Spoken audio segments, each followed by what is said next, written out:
So Hyderabad లో open plot కొనాలా, అదే అమౌంట్ తోటి విలేజ్ లో ఎకరం కొనాలా? కొంతమంది ఫ్రెండ్స్ సజెషన్స్ ఏమి ఇస్తారు, 30-40 లక్షలు పెడితే ఎకరం వస్తుంది కదా, 150 గజాల ప్లాట్ ఎందుకని చెప్పి ఉచిత సలహాలు ఇస్తారు. సో ఎకరం కొనాలని మీరు వెళ్ళినప్పుడు ఆల్రెడీ మీకు అవుటర్ దిక్కునోళ్ళకు 20 ఎగ్జిట్స్ ఉన్నాయి, ఒక 20-25 ప్లాట్లు ఉన్నాయి, ఎకరం కొనుక్కుంటా అంటే వెరీ హ్యాపీ. దట్టు మా విలేజ్ లో కొంటా, నా పొలానికి పక్కనే వచ్చింది ఇంకో ఎకరం అని చెప్తే వెరీ హ్యాపీ. బట్ అన్నోన్ ఏరియాలో వెళ్ళి మీరు ఒక ఎకరం కొంటే ఆ పంచాయతీలకు పోవడానికే మీ పనంతా అయిపోతుంది. మీరే ఎంత బిజీగా ఉండడం, టైం దొరకట్లేదు అంటే మీ పిల్లలు ఎంత బిజీగా ఉంటారని జస్ట్ ఒక్కసారి ఆలోచన చేయండి. విలేజెస్ లో ఎవరికి ఎకరాలు ఉన్నా పొలం పంచాయతీ, ఎకరం పంచాయతీ, పాలుల పంచాయతీ ఎవ్రీ ఇయర్ ఉంటూనే ఉంటుంది.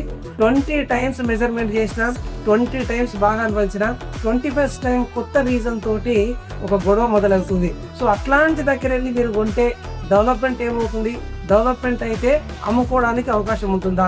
మీకు మీ ఫాదర్ ఇస్తే మీరు మీ పిల్లలకి ఇచ్చేయాలి, కానీ మీరు అమ్ముకొని ఎంజాయ్ చేస్తా ఫ్రూట్స్ ని అని చెప్తే లైఫ్ లో అది జరగని పని. సో అదే ప్లాట్ అనుకోండి, ఓపెన్ ప్లాట్ మీరు దొరుకున్నది మీ ఇష్టం. మీరు కొనుక్కున్నా ఎవరికి తెలియదు, పెరిగినా ఎవరికి తెలియదు, అమ్మినా ఎవరికి తెలియదు. మీకు అవసరానికి అన్ని రకాలుగా బిజినెస్ కైనా, మీ పిల్లలకు మ్యారేజెస్ కైనా, మీ పిల్లలకు ఎవరికి తెలియకుండా అమ్ముకోవడానికి అవకాశం వస్తుంది. విలేజ్ లో 10 ఎకరాలు ఉన్నా ఒకటే, హైదరాబాద్ లో ఒక ప్లాట్, ఒక ఇల్లు ఉన్నా ఒకటే. 10 ఎకరాల కంటే కూడా మించిన వాల్యూ ఉంది.